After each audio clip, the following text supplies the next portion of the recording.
Well, let's bring you the very latest on the situation in Thailand, the rescue operations taking place.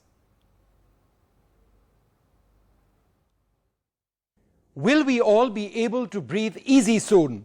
Will the almost impossible rescue of the wild boar children's football team in Thailand end soon successfully? It's all happening in a cave complex in Chiang Rai, northern Thailand.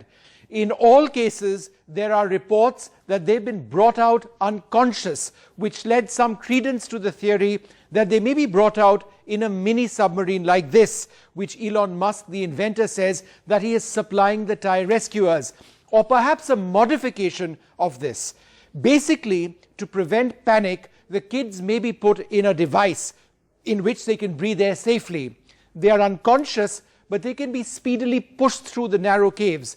They need to be unconscious to prevent extreme claustrophobia if they are placed in such a device. But this is still a theory. Now, the kids rescued so far and taken to the hospital in Chiang Rai are stable, with some reports suggesting that some of the kids rescued yesterday are happy and they are hungry. What makes an impossible challenge? Why is this an impossible challenge? Well, here's why. Diving along stretches which are narrow, muddy and flooded, the cave goes up and down. Traversing this requires not just diving gear, but also climbing gear. The distance between the entrance to the cave to the spot the children were found 2 weeks back is 4 kilometers. Along the route, there are different key areas. A spot called the third chamber is the rescue coordination zone. If the kids do make it here, they're safe. There's a T-junction as well, which the rescuers and the children need to navigate. Now, this will be difficult because in some areas, there are choke points. In one area, a choke point is just 15 inches wide. So the children, irrespective of whether or not they are in some sort of submersible or they are being held by the rescue divers, will need to be pushed through this. Not easy at all.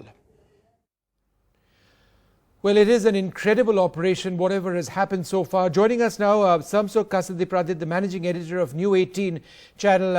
Mr. Kasadipradit has been bringing us incredible details on this rescue operation, including how these children were actually sedated. They were given anesthesia, put into oxygen bags or a suit of some sort, full body, before being taken out.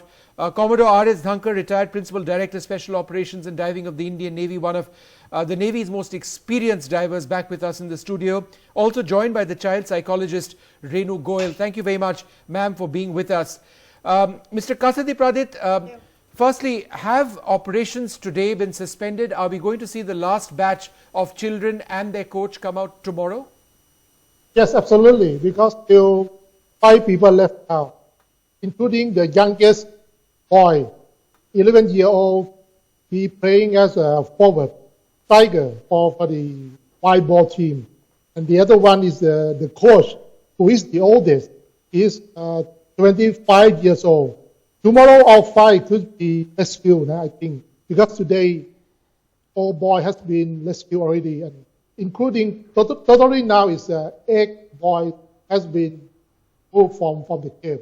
Only 5 left, and tomorrow could be another good news because we are hopeful of the operation that is successful because of, as you mentioned earlier, I told you. Sure. Mr. Kasadipradit, you were telling us earlier on today that, they were put in oxygen bags or some sort of special suit, and they were sedated. They were given anesthesia. Why did this happen? It's happened because of it's very dangerous. Because if you move the children out by let them swimming and diving along the way 1.7 kilometers, that could be a dangerous trip, and that could cause some casualty. And there was much concern over this issue. And still now, not much people are aware of this kind of operation that I mentioned, because they are still thinking that many of them, 8 people, has been diving and swimming out from the cave. That is not happening. What is happening that they have been put on the semi-unconscious and put inside a special suit with oxygen and carry them out to the entrance of the cave. Mr. Kasadipradit, will these details ever emerge publicly, assuming the operations end tomorrow?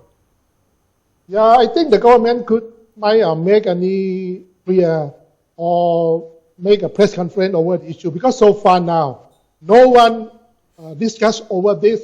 I got it because I talked with one senior minister from this government.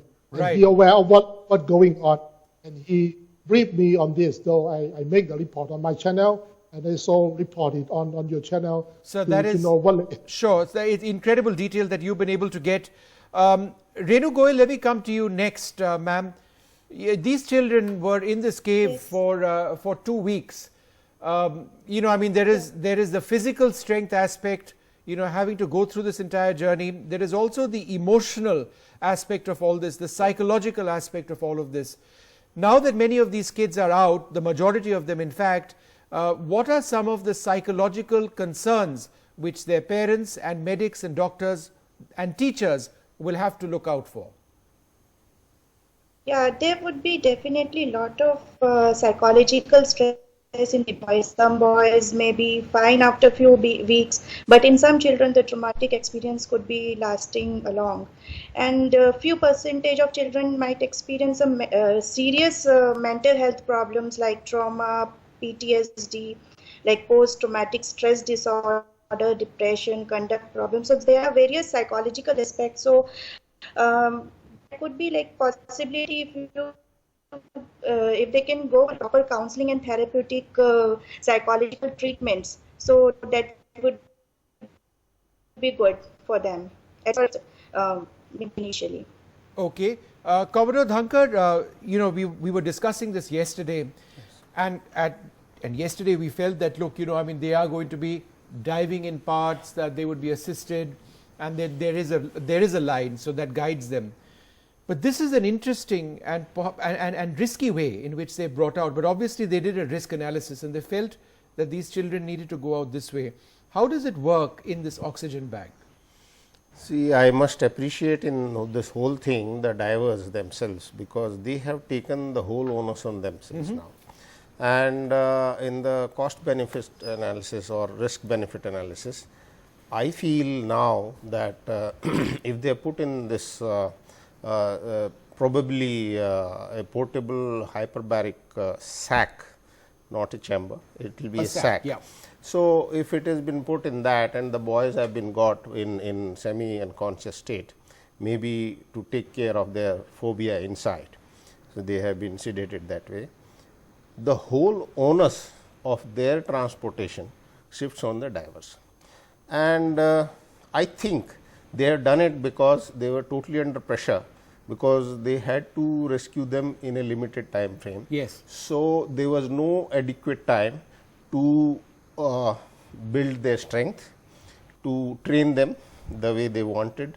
So, because it eliminates the complete swimming and learning of diving skills and the phobia, etc., and the whole onus is shifting. My only apprehension in this is the technology has helped. Yes. Maybe these portable hyperbaric sacs are much more technological advanced, and only apprehension is like you talked of choke points and all, how they have taken care of that, because it could be that these sacs are flexible. There may be more than one sac. Yeah.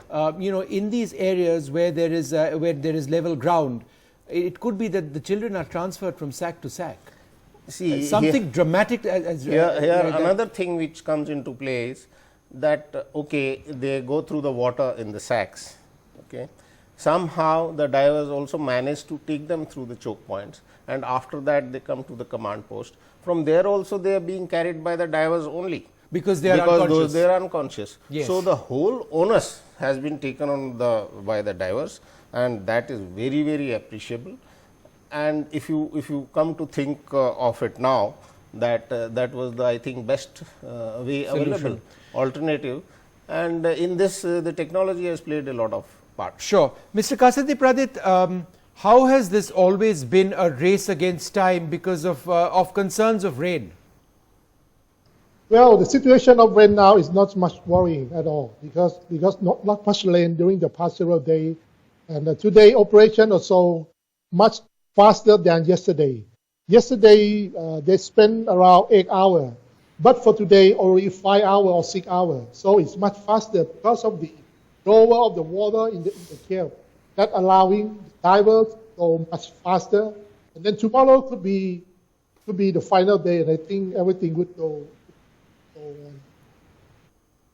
smoothly. One last word to you, Commodore. What are some of the lessons that we can learn from this? Now, you've been you would have seen situations like this. You would certainly wreck dived a lot in your career. But in terms of this operation, the way teams came together, different experts from around the world, these circumstances, what are some of the lessons which we can draw from this? See, this operation in itself is very unique. I think this is happening first time of this nature of operation, rescue operation, that to deep down the caves which are flooded, which are constricted, very less space, etc. And the greatest thing is that whatever lessons are learned from here, people are going to take that home, and I am sure some kind of curriculum will be introduced in some of the schools as such. Right. And the greatest lesson which I take is the camaraderie between the diving fraternity, the global village as such. It is completely showing that anywhere in the world a incident of this kind takes place, where humanitarian and disaster things are involved, the whole world comes together. Right. The latest technology comes into play, and the best of people or the experts are available. They have congregated here, the best of the talent of cave divers and the SEALs who were supposed to be very strong. And let's not forget the role of that one SEAL, the Thai diver who died, who lost his life. We don't know the circumstances. We know that there was an oxygen issue. Hats off to him. Hats off to him. He was a volunteer. What I envisage, what has happened is that he must have gone to sort of replenish the diving cylinders and keeping there, and he must not have replenished his while he is coming back, and he must have come across some strong currents, and he has run short of gas. So that's why they call it that old and bold divers. Yes.